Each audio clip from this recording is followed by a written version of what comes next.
Episode 18, Consulting the Dead. The Death of the High-Priced Consultant. They found him floating in the lagoon out back, face down. Not an uncommon posture for a man trying to avoid the ratings. But this nap had gone wrong. This was murder. Or at least that's what the seagulls claimed. After what they pulled during the chili cook-off of '94, I trust them. The stiff in question? The high-priced consultant. He once sold a radio show to a major media company for more money than a used car dealership makes in a tax season. Then he headed to the East Coast and built a second empire, this time out of real estate, not airwaves. But recently, he came back. Said he was doing some light consulting. His version of light involved a whiteboard, 4 PowerPoints, and a stare that could strip paint off drywall. Now he's dead. Allegedly. Not everyone got along with the guy, but most folks respected him. He was sharp. Too sharp for some. He had a voice like a belt sander and the personality of a guy who starts meetings by saying, "Let's not waste time with pleasantries." His favorite catchphrase? "No, sir."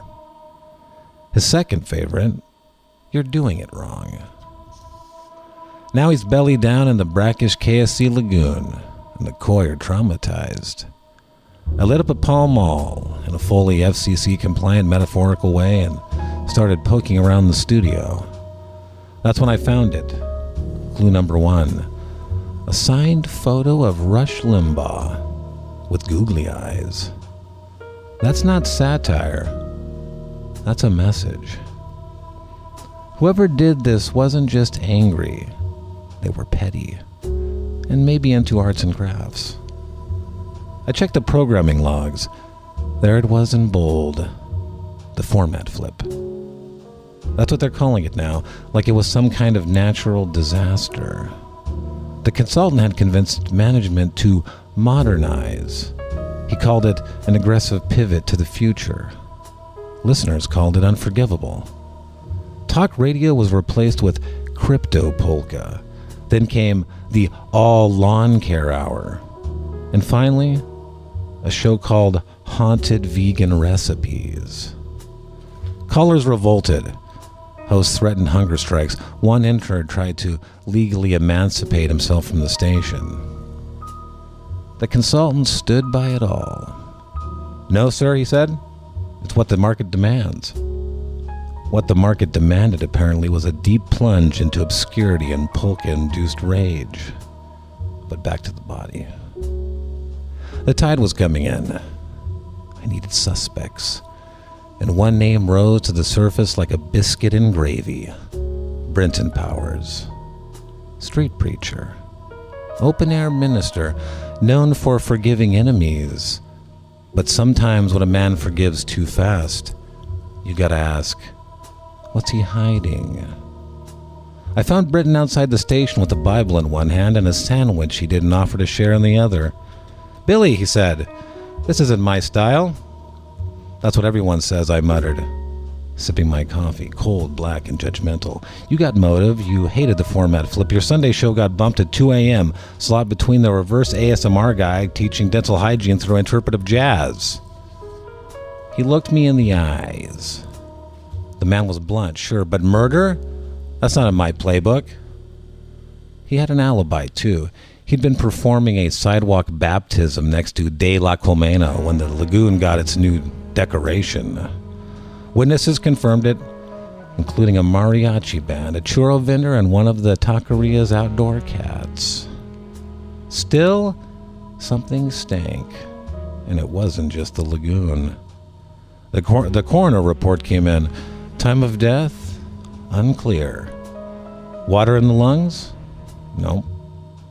Cause of death? Indeterminate.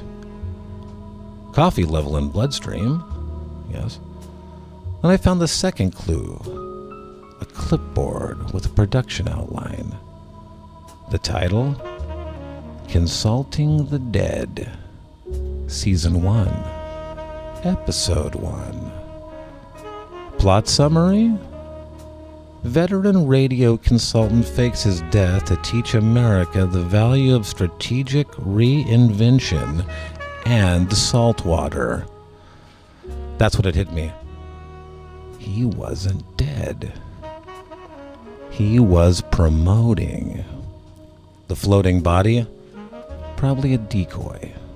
Stuffed with outdated listener surveys and discontinued coffee pods. The googly-eyed Rush photo? Branding. The lagoon? Just a stage. I ran to the KSCO control room and flipped on the backup satellite feed. There he was. Alive. In a suit. On a soundstage somewhere in Delaware. "Welcome," he bellowed, "to Consulting the Dead. I'm back. I'm brilliant. And no, sir, I'm not taking your feedback." Another case closed. Sort of.